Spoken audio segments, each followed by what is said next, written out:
కీర్తన గ్రంథంలో నుంచి ఇది దేవుని గ్రంథం, ఇది దేవుడి మాటలే దీంట్లో ఉంటాయి. దేవుడి మాటలో ఎందుకంటే మనిషి ఎలా బ్రతకాలి, ఎలా జీవించాలి తెలిపేదన్నమాట. ఇదంతా దేవుడికి మనిషికి ఒక బంధాన్ని పెట్టాడు. దేవుడు భూమిలో నుంచి మట్టిని తీశాడు, భూమిని ఆకాశం సృజించాడు. సృజించిన తర్వాత ఈ సముద్రాల్ని, తర్వాత ఇవన్నిటిని కూడా వేరుపరిచాడు. ఈ పక్షులను జంతువులను కలుగును కాకంటే కలిగాయి, చెట్లన్నిటినీ కూడా కలుగును కాకంటే కలిగాయి. ఇలాగ 5 రోజులు కూడా సృష్టి అంతా అయిపోయిన తర్వాత 6వ రోజుని మనిషిని దేవుడు ఏం చేశాడంటే మన స్వరూపంలో తయారు చేయాలి మనిషిని అని చెప్పేసి మట్టి తీసి ఆ మట్టితో బొమ్మ తయారు చేశాడు. అంటే ఆ బొమ్మ మనిషి దేవుడు ఏ రూపంలో ఉంటాడో అదే రూపంలో తయారు చేసి ఊపిరి ఊదిన తర్వాత అప్పుడు ఆ మనిషి ఒక్కసారి ప్రాణం వచ్చింది ఆయనకి. ఈ మట్టి బొమ్మకి ఎలాంటి మనిషిని తయారు చేశాడు? చిన్నపిల్లలను తయారు చేయలేదు, యవనస్తునే తయారు చేశాడు. అతని పేరు ఆదాం అంటారు. అయితే అతనికి బాల్యం తెలియదు ఆయనకి. అయితే ఎందుకంటే డైరెక్ట్గా తయారు చేశాడు ఒక మనిషిని, మట్టిలో నుంచి తీసాడు, ఊపిరోదాడు, అంతే బొమ్మను తయారు చేసి. మరి తనకు సాటైన సహాయం కావాలని చెప్పేసి తన గాఢనిద్రను కలుగు చేసి తన యొక్క పక్కటెముకలోంచి ఒక ఎముకను తీసి ఆడదాన్ని తయారు చేశాడు. అందుకే వాళ్ళిద్దరూ ఏకశరీరులు. దేవుడు పెట్టినటువంటి మొట్టమొదట చేసినటువంటి వివాహం అన్నమాట అది. అప్పుడు దేవుడు వాళ్ళు ఏమన్నాడంటే, ఈ భూమిలో చాలా తోటలు ఉన్నాయి, తోటలు సృష్టించాను, ఈ సృష్టిలో ఎక్కడికి వెళ్ళినా కానీ నువ్వు హ్యాపీగా తినుకొని ఉండండి, కానీ ఒక చెట్టు ఉంది, ఆ చెట్టుని మాత్రం తినవద్దు, ఆ చెట్టు పండు అన్నాడు. అంటే ఎప్పుడైతే అలాగ అన్నాడు, ఇద్దరూ కూడా హ్యాపీగా ఆ లోపల తిరుగుతూనే ఉన్నారు. జంతువులు వస్తూనే ఉన్నాయి, పుళ్ళు సింహాలు వస్తూనే ఉన్నాయి. ఇవన్నిటికి కూడా ఆ రోజు ఆదామే పేర్లు పెట్టాడు. అయితే దేవుడు అంటాడు, ఒక్కొక్కరిని రప్పిస్తాను పేర్లు పెట్టేందుకు ఒక పెద్ద జంతువు వెళ్తుంది.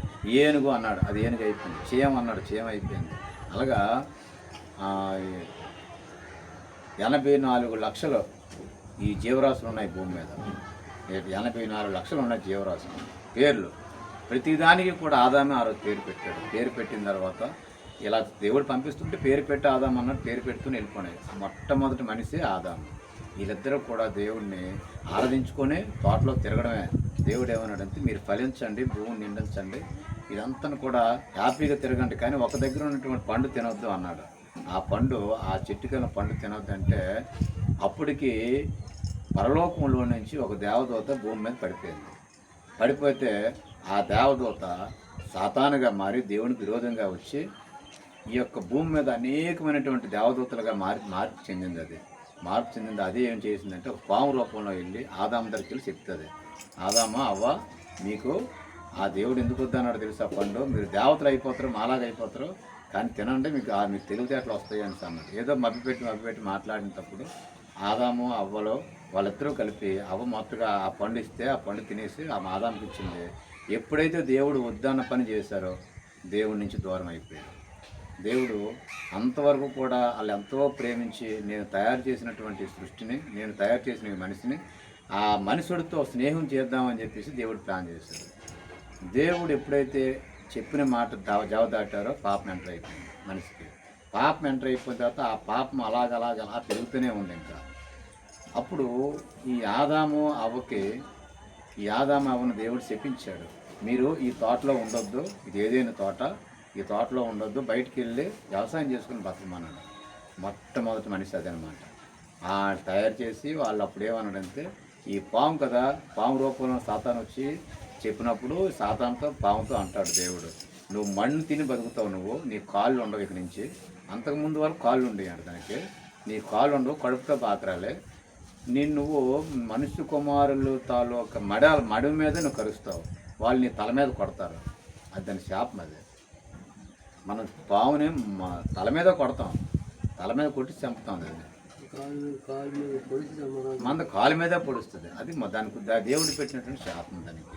అయితే మనిషికి ఆడదానికి ఏం శాపం పెట్టాడంటే, నువ్వు మొట్టమొదటిగా వద్దని పని చేసావు కాబట్టి ఇదిగో నువ్వు ఆ పండు తినొద్దు అన్నాను, ఆ ఒక్క పండు తినడం మనిషి అన్నీ తినమని చెప్పాను, ఆ చెట్టు తోటలో ఉన్నటువంటి రమ్యమైనటువంటి ఆ పండు తినొద్దు అంటే తిన్నావు కాబట్టి నువ్వు ప్రసవ వేదన కలిగి పిల్లలకు అంటావు అన్నాడు. ప్రసవ వేదన అంటే ఆ వేదన మరి భరించలేనటువంటి బాధ లేడీస్కి దేవుడు అలా పెట్టాడు ఆమెకి. ఈ మగోడికి ఏం చేశాడంటే, నువ్వు హ్యాపీగా ఉండరా బాబు అని అంటే నువ్వు ఇలా చేయలేదు, నువ్వు ఇక్కడ నుంచి కాయ కష్టం చేసుకుని బతుకుతారా పోరా అన్నాడు. అంతే, అక్కడి నుంచి దేవుడు బయటకు వచ్చేసాడు. అప్పుడు దేవుడైతే విడిచిపెట్టాడు, కానీ వాళ్ళ పూర్తిగా విడిచిపెట్టలేదు. అయితే దేవుడి మాట ఎప్పుడైతే జవదాటాడో ఈ మొట్టమొదటి మనిషి, అప్పటి నుంచి కూడా దేవుడికి మనిషికి సంబంధం రాను దూరం అయిపోతుంది అన్నమాట. వాళ్ళ పిల్లలు పుట్టడం, వాళ్ళు పాపం చేయటం, వాళ్ళ అన్నదమ్ములు చంపుకోవటం, వాళ్ళు వచ్చి మళ్ళీ వాళ్ళ సంతానం పెరుగుతూనే ఉంది. మొట్టమొదటిగా ఎప్పుడైతే పుట్టాడో ఒక 2000 సంవత్సరాలు అయింది. అప్పటికి 2000 సంవత్సరాలు భూమి చాలా మటుకు ఒక 10 లక్షలు 20 లక్షల జనాభా పెరిగిపోయిన తర్వాత ఎక్కడ చూసినానంట వాళ్ళు అక్కడ చాలా భయంకరంగా ఉందట. అప్పుడు మనుషుల కుమారులు దేవుని కుమారులతో పోయినప్పుడు అనేసి దేవుడు అంటాడు.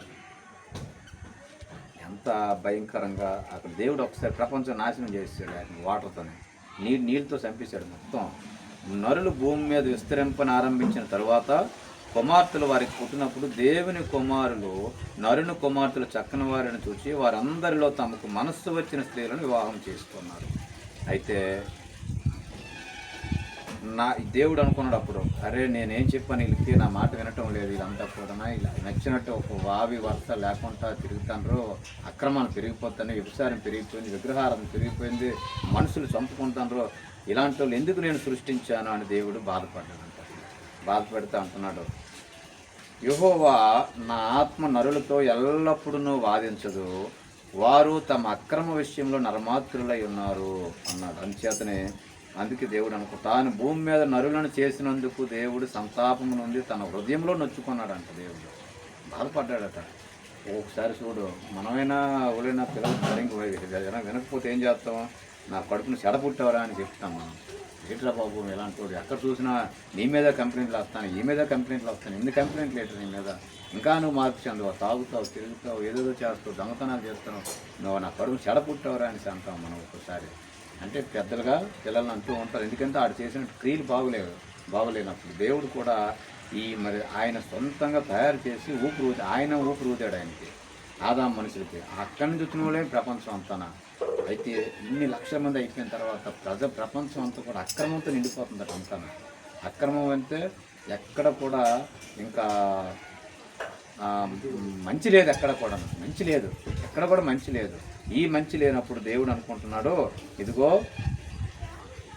నేను మనుషులను సృష్టించినందుకు సంతాపము నుండి ఉన్నాను అన్నాడు. నేను చాలా బాధపడుతున్నాను రా బాబు, ఎందుకు వీళ్ళు సృష్టించాను, ఇలాంటి అదవులు కన్నాను నేను, ఇచ్చి అని చెప్పేసి మరి ఉంచకూడదని చెప్పి అనుకున్నాడు. కానీ ఆ టైంలో ఒక వ్యక్తి ఉన్నాడు, ఆయన పేరు నోవాహు అంటారు. నోవాహు ఉంటే ఆయన 3 కుమారులు 3 కోడళ్ళు, తన భార్య, అతను 4 యనమండుగురే ఉన్నారు. యనమండుగురు ఉంటే అప్పుడు అంటాడు, నోవాహు నువ్వు ఈ తరంలో నీతిమంతుడు, నీ కుటుంబాన్ని ఉంచుతాను, మొత్తం భూప్రపంచాన్ని నీటితో నాశనం చేస్తాను అన్నాడు. అంటే నువ్వు ఒక పడవను తయారు చేసుకో, నువ్వు పడవలోకి వెళ్ళిపో, భూమి మీద ఎన్ని పక్షులు ఉన్నాయో, ఎన్ని జంతువులు ఉన్నాయో, పోలి ఒక్కొక్క జత నేను పంపిస్తాను, లోన ఉంచుకో అన్నాడు. అంతే అట్లే ఒక పెద్ద పొడవైనటువంటి పడవ, అంతే ఒక 60 మూరల ఎడల్పు, ఒక 60 మూరల ఎడ ఎత్తు, ఇవన్నీ కలిగినట్టు దేవుడు కొలతలు చెప్పాడు ఆ నోవాహుతోనే. కొలతలు చెప్తే ఆ కొలతల ప్రకారమే ఊరు మధ్యలో కట్టాడనమాట. కడుతూ అన్నాడు ఒక మాట, ఇదిగో నేను అందరూ ధిక్కరించారు, ఇదేంటి రోడ్డు మీద కడుతున్నాడు పెద్ద పడవనే అని అంటే, పడవ నీటిలో కట్టుకోవాలి కదా, సముద్రంలో కట్టాలి కదంటే, దేవుడు ఈ భూమిని నీటితో నాశనం చేస్తాను అంటున్నాడు. కాబట్టి అందరూ నాలాగే కట్టుకోండి, మీరు కట్టుకుంటే మీరు రక్షించబడతారు, మీరు వాడలు తయారు చేసుకుంటే ఎవరు వినలేదు, ఇప్పుడు ఈడే బతుకుతాడరా, అందరూ చనిపోతారట అన్నాడు. అలాగే ఈయన ఒక చాన్నాళ్ళు, ఒక 5 సంవత్సరాలు 10 సంవత్సరాలు 20 సంవత్సరాలు కడుతూనే ఉన్నాడు. పెద్ద వాడ కట్టాడు అనమాట. ఆ వాడ కట్టిన తర్వాత ఈ ఆర్క్ ఎప్పుడైతే పూర్తయిందో అప్పుడు వీళ్ళందరూ కూడా రకరకాలుగా మరి హింసిస్తూనే ఉన్నారు తప్ప దేవుడి మాటలు వినలేదు. ఎలా చచ్చిపోతాం, అలాగేట్లేదులే, ఉట్టి మాటలే నీవని అన్నారు. అలాగంటే అప్పటికి ఒకరోజు ఈ వాడ పూర్తి అయిపోయింది. దేవుడు ఒక్కొక్క జంతువులు పంపిస్తున్నాడు లోనకి, ఎందుకంటే ఒకవేళ నాశనం అయిపోతే మళ్ళీ సృష్టి రావాలి కాబట్టి ఆడమొగనే ప్రతి జంతువుని, పక్షిని, క్రిములను 84 లక్షల జీవులను పంపించాడు వాళ్ళలోనికి.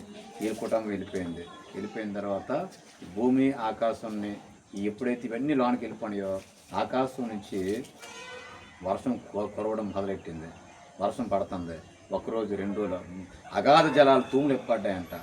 అగాధ జలాలు భూమి లోపల ఉన్నటువంటి జలాలన్నీ కూడా అవన్నీ ఓపెన్ అయిపోయినాయట. శాఖ సంచులన్నీ ఆ వాటర్ పైకి వచ్చింది, పైనుంచి వాటర్ కింద పడుతుంది, మొత్తం నిండిపోతుంది. ఒకరోజు 2 రోజులు 3 రోజులు నిండిపోతుంది.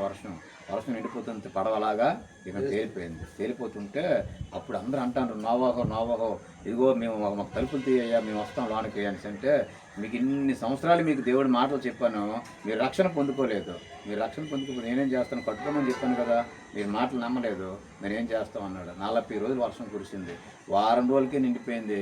మొత్తం వారం రోజులకి నిండిపోతే మొత్తం యావత్ ప్రపంచం కూడా చనిపోయింది. ఒక్క మనిషి లేడు, ఇంకా ఒక్క కుటుంబమే లోపల ఉంది. 40 దినాలు వర్షం, రాత్రి పగల వర్షం కురిసింది. కొండలు పర్వతాలు బాగా నిండిపోయి మొత్తం వాడ ప్రయాణం చేస్తూనే ఉంది.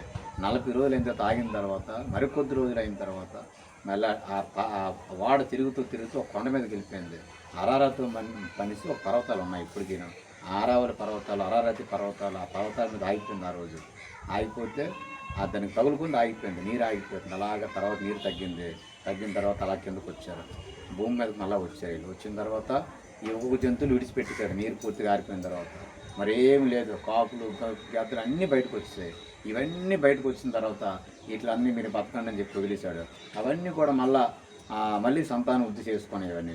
మరి మనుషులైతే ఒక కుటుంబంలో 3 ఉన్నారు కదా, 3 కోడళ్ళు 3 కొడుకులు. ఈ 6గురితోనే మళ్ళీ ఈ ప్రపంచం అంతా కూడా తయారు చేయబడింది. ఇది తయారు చేయబడడానికి మరొక 2000 సంవత్సరాలు పట్టింది.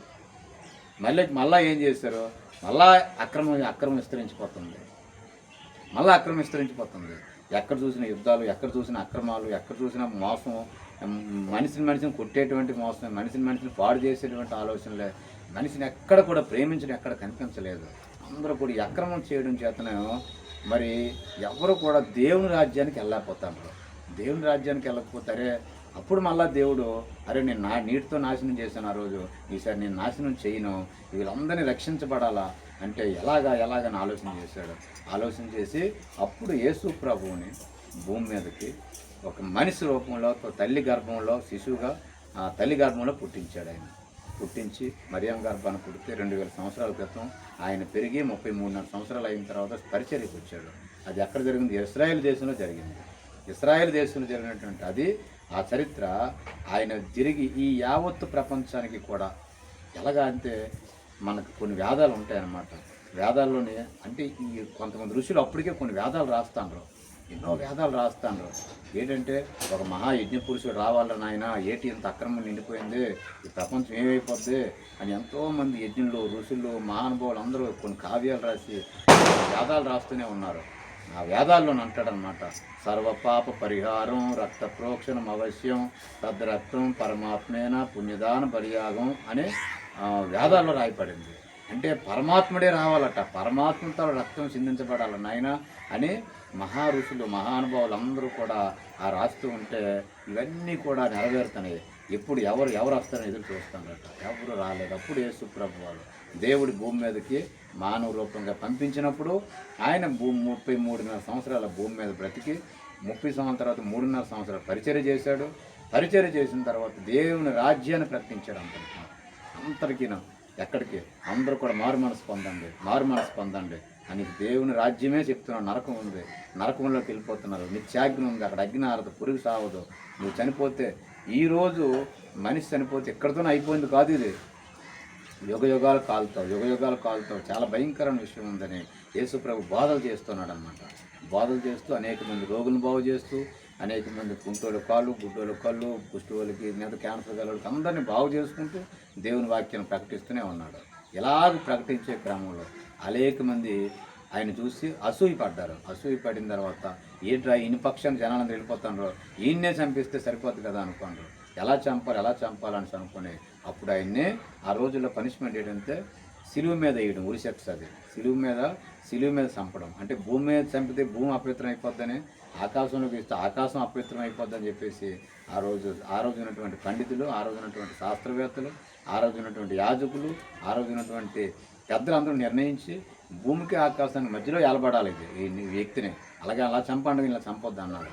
వెంటనే ఆయనకి అరే అది ఆయన్ని ఆ రకంగా కొరడాలతో కొట్టించి సిలువ మోయించి ఆ రక్తం అంతా కూడా కారినంత వరకు కూడా ఆ సిలువ మీద రెండు కాళ్ళు కట్టి రెండు కాళ్ళకి రెండు చేతులకి ఇచ్చి మేకులు కొట్టేసి ఆయన చంపేశారు. అది జరిగింది. ఆయన చంపిస్తే ప్రభు అంటాడు, ఇగో నేను చనిపోతాను కానీ 3వ రోజున నేను లెగుస్తాను. మరణం నన్ను బంధించలేదు, మరణం నన్ను బంధించదు. నేను మానవ రూపంగానే వచ్చాను, మానవ శరీరంతో వచ్చాను, ఇగో భూమి మీద చనిపోతాను నేను, కానీ ఒకరోజు నేను లెగుస్తాను అన్నాడు. అంతే 3వ రోజున ఆయన అందరూ అనుకున్నారు ఎలా లెగుస్తాడో చూద్దామని చెప్పేసి మళ్ళాంటి సమాధులు కాదు అలవే ఒక పెద్ద తొట్టు తొలిపించి లోహం పెట్టేసి పైన గెల్ల వేసారనమాట. పెద్ద బండరాయి తొలగించినప్పుడు అప్పుడు దానికి ప్రింటింగ్ వేసేసారు, రాజముద్ర వేస్తారు, ఎవరిని పట్టుకెళ్ళిపోకుంటాను ఇంకా.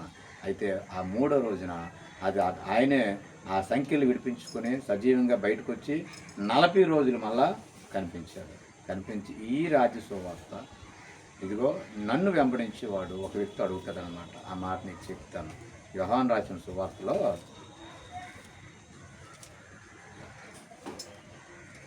ఇంతవరకు ఒక ఎత్తు అయితే నేను అవును యేసుప్రభువా నేను పరలోకం వెళ్ళాలంటే నేనేం చేయాలి, ఏం మంచి పనులు చేయాలి అనేసి అడుగుతాడు అనమాట.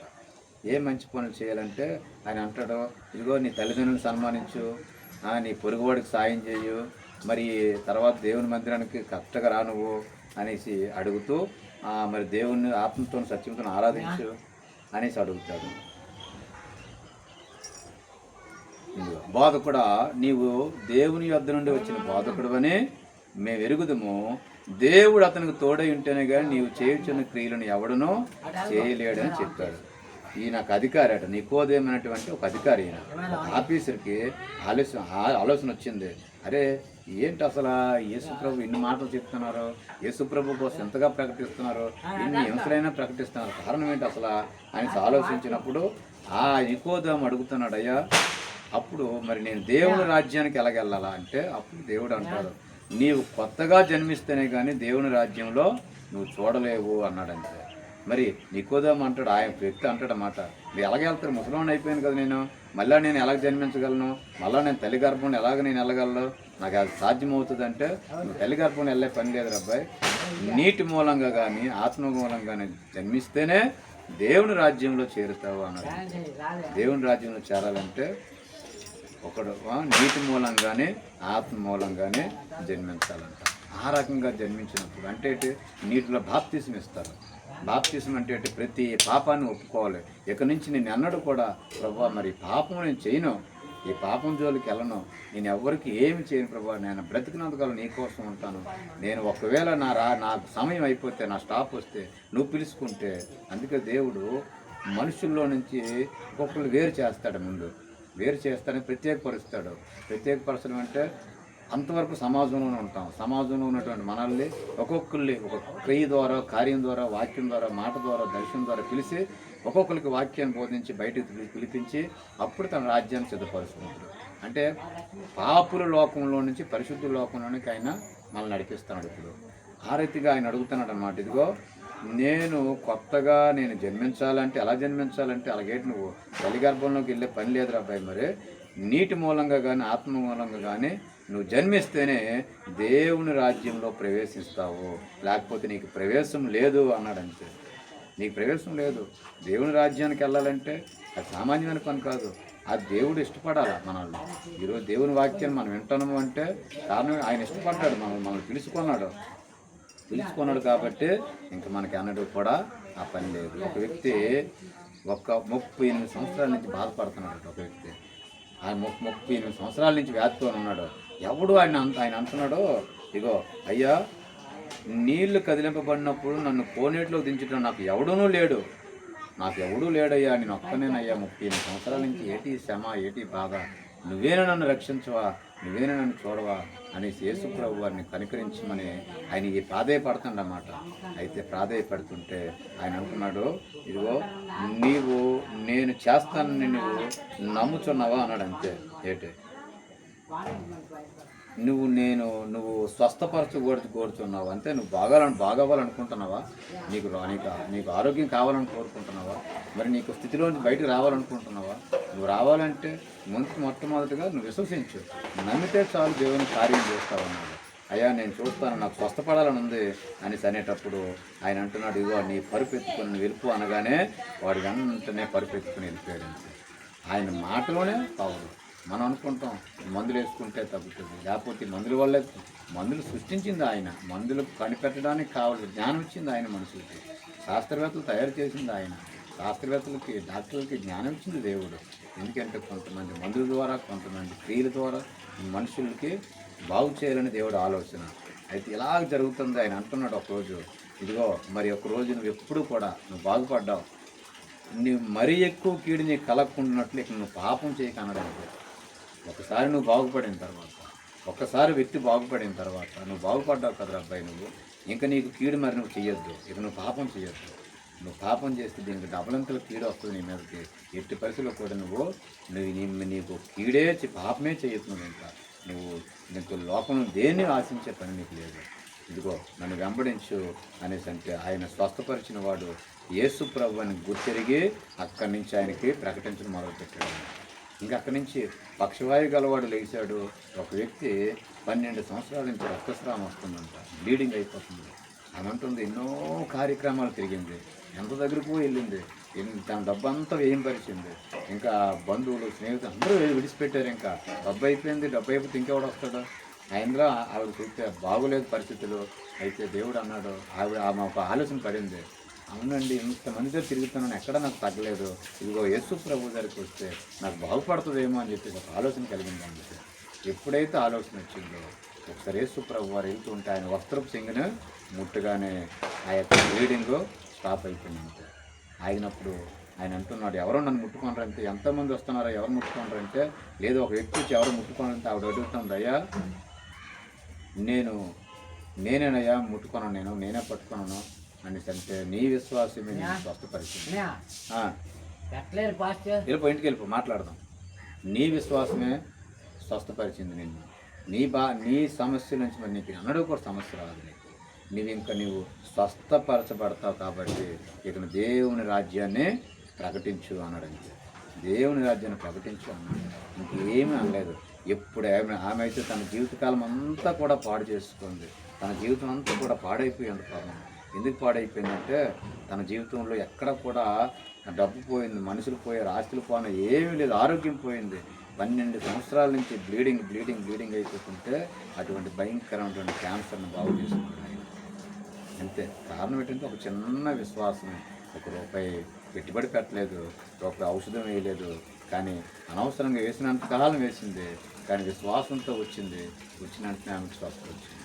అయితే దేవుడు మనిషిని ప్రేమిస్తున్నాడు ఎక్కువగా. మనిషిని ఎంత ప్రేమిస్తున్నాడంటే ఆయనతో మనతో ఆయన ఉండాలనుకుంటున్నాడు ఎప్పుడన్నా. ఎలాగైతే నేను నా పిల్లలతో ఉండాలి, నువ్వు నీ పిల్లలతో కలిసి అన్నాళ్ళు ఉండాలని అనుకుంటాం. దేవుడు కూడా మనిషిని ఇదే ఆలోచన చేశాడు. ఇదిగో నీతో నేను ఉంటాను, నువ్వు నాతో ఉండాలి, నేను నీతోనే స్నేహం చేస్తాను, నీతో చాలా కబుర్లు చెప్పాలని దేవుడు అనుకుంటున్నాడు. దేవుడు మనిషితో కబుర్లు చెప్పడం ఏంటో ఎలా సాధ్యమవుతుంది? అనంతుడు కదా, ఎలాగ మనం మాట్లాడతాడంటే దేవుడు మనం కోరుకుంటే, దేవుడు మనం ఆహ్వానిస్తే ఆయన మన దగ్గరికి వచ్చి నల్లని స్వరంతో మాట్లాడతాడు, మనిషిగా వచ్చి మాట్లాడు, దేవుని మాటలు చెప్తాడు. ఆయన మనల్ని ఆదరిస్తాడు, ఒక వెలుగుగా వచ్చి మాట్లాడతాడు. ఆయన మాట్లాడే దేవుడు, ఆదరించే దేవుడు, స్వస్థపరిచే దేవుడు. ఇంకంతే. ఆయన ఎక్కడ కూడా దిగులు చెందొద్దు. అందుకే ఒకరిని తల్లి ఆదరించినట్లు నేను ఆదరిస్తాను అన్నాడు. అంటే ఒకరిని తల్లి ఆదరించినట్లు, ఒక తల్లి అయినా చంటిబిడ్డకి పాలిచ్చుడు తల్లి అయినా మరిచినేవి, కానీ నేను నిన్ను మరిచిపోను, వృద్ధాప్యం వరకు నేను చంకనెత్తుకొని తిరుగుతాను, నేను చంకనెత్తుకుంటున్నాను, నువ్వు నా కుమారుడివి, నా కుమార్తె అని ప్రేమించాడు. ఆయన ఎంతగా ప్రేమించినటువంటి దేవుడిని ఈ లోకం ఏం చేస్తుందంటే విడిచిపెడుతుంది. లోకంలో ఉన్నటువంటి ఆనందాల కొరకు, లోకంలో ఉన్నటువంటి రంగుల కొరకు పరిగెడుతూనే ఉంటాను. అందుకే దేవుడు ఒక మాట అని ముగిస్తున్నాడు, బ్రతుకు కోరేవాడు ఎవడైనా ఉన్నాడా? మేలు నందుచు అనేక దినాలు బ్రతకాలనుకున్నాడా? బ్రతుకు కోరేవాడు ఎవడైనా ఉన్నాడా అని అడుగుతున్నాడు. బ్రతకాలని కోరుకుంటున్నావా? ఒకవేళ బ్రతికితే మేలులతో ఉందా లేదా అని దేవుడు మాట భూమి మీద ఉన్నటువంటి మనిషికి చెప్తూ ఉన్నాడు. ఈరోజు చాలామంది వ్యసనాలకు బానిసైపోయి, పందాలకు బానిసైపోయి, నానా రకాలుగా అయిపోయి వాళ్ళు ఏం చేస్తూ ఉండలేక, బతకలేక సూసైడ్ చేసుకుంటారు. బతుకురా భాగం దేవుడు అంటే మనిషి సూసైడ్కి వెళ్ళిపోతూ ఉన్నారు. కారణం ఏంటంటే దేవుని ఆత్మ మనిషిలో లేదు. ఆయనలో ఉన్నటువంటి లోకంలో ఉన్నటువంటి దురాత్మని పట్టాల్సి దాన్ని పీడిస్తుంది, పీడించాన్ని క్లోజ్ చేస్తూ ఉంటుంది. మనిషి జీవితం పోద్ది. అయితే ఫైనల్గా వచ్చేసరికి దేవుడు మనల్ని ఆయనతో కనెక్ట్ చేయడానికి యేసుప్రభుని పంపించాడు. యేసుప్రభు ద్వారా దేవుని రాజ్యానికి మనం వెళ్ళాలి. దేవుని రాజ్యంలో నెమ్మది ఉంది, దేవుని రాజ్యంలో సమాధానం ఉంది, అక్కడ నిత్య సంతోషం ఉందంటే నీకు అక్కడ ఏ శ్రమ ఉండదో, ఏ బాధలో ఉండదో. ఒకవేళ దేవుని రాజ్యంలో మనం రాకపోతే మనకి ఈ ఉన్నటువంటి నిత్య నరకం, అక్కడ అగ్ని ఆరదు, పురుగు సావదు, అక్కడ భయంకరమైన స్థితి. ఆ స్థితిలోని తప్పించబడడానికి అయితే చాలామంది పోయిన తర్వాత ఎలా పోతారంటే అది వాళ్ళ ఇష్టం అదే. కానీ మన దేవుని దగ్గరకు వచ్చాం కాబట్టి తర్వాత విషయం తెలుసుకోవాలి, దేవుని పవర్ ఏంటో తెలుసుకోవాలి, దేవుని శక్తి ఏంటో తెలుసుకోవాలి, దేవుని నామంలో మనం బాప్తిజం తీసుకోవాలి, ఆయన రాజ్యానికి సిద్ధపడాలి. బాప్తిజం అంటే ఒక టికెట్ లాంటిది, రక్షణ టికెట్ అది. అది కానీ ఉంటే దేవుని రాజ్యంలో మనకు స్థానం ఉంటుంది. హ్యాపీగా మనం హ్యాపీగా మనం ఉండొచ్చు అన్నమాట. ఈరోజు నేను లేకపోతే అక్కడ బ్రతుకుతాను, లేదంటే ఇక్కడ బ్రతుకుతాను, ఏదైనా ఆయన చిత్తమే, ఆయన ఇష్టమే. ఒక్క మాట ఆయన చెప్తే అంచేతనే మనం ప్రార్థన చేసుకుందాం. కళ్ళు మీరు కాసి 2 నిమిషాలు. స్తోత్రం ప్రభువా, నీకు వందనాలు. సర్వోన్నతుడైన తండ్రి, సర్వశక్తిమంతుడు యేసయ్యా, నేను స్తుతించి ఆరాధిస్తున్నాను. ఇదిగో ప్రభు, నీ దాసుడు నీ కుమారుని హస్తాలకు అప్పగిస్తున్నాను. నాయన దీవించినావు, ఆశీర్వదించావు, బాగు చేస్తావు, స్వస్థపరిచావు, మంచి ఆరోగ్యం దయచేయండి నాయన. నీ కృపలో బలపరచండి. నీ మాటలు అనేకం విన్నాడు, సృష్టి ఆరంభం మొదలుకొని నేటి వరకు ప్రభా అనేక విషయాలు నాయన, ఎన్నో విషయాలను ఫలింపచేయండి, హృదయంలో నాటింపచేయండి. తన కుమారులను, కోడలను, బిడ్డలిద్దరినీ కూడా దీవించండి, ఆశీర్వదించండి. వయస్సు జ్ఞానమందును, ఆరోగ్యమందును కూడా దీవించండి. ఉద్యోగముందులు దీవించండి ప్రభా. మంచి ఆరోగ్యం, మంచి ఉద్యోగాలు, మంచి భవిష్యత్తు బిడ్డలకి, మంచి తెలివితేటలు నాయన బిడ్డలందరికీ అనుగ్రహించిన ఆయన గొప్ప రక్షణ దయచేయండి ప్రభా. ఈ కుమారుడిని అది త్వరలోనే ప్రభా నాయన నీ రాజ్యమునకు నాయన సిద్ధపరచడానికి సహాయం చేయండి, దీవించి ఆశీర్వదించండి. నీ చిత్తమే ఈ రాత్రి తనతో మాట్లాడి దర్శనమిచ్చి నాయన మాతో మాట్లాడమని యేసుక్రీస్తు నామములో చిన్న ప్రార్థన సమర్పించి అడిగి వేడుకుంటున్నాం తండ్రి. ఆమేన్.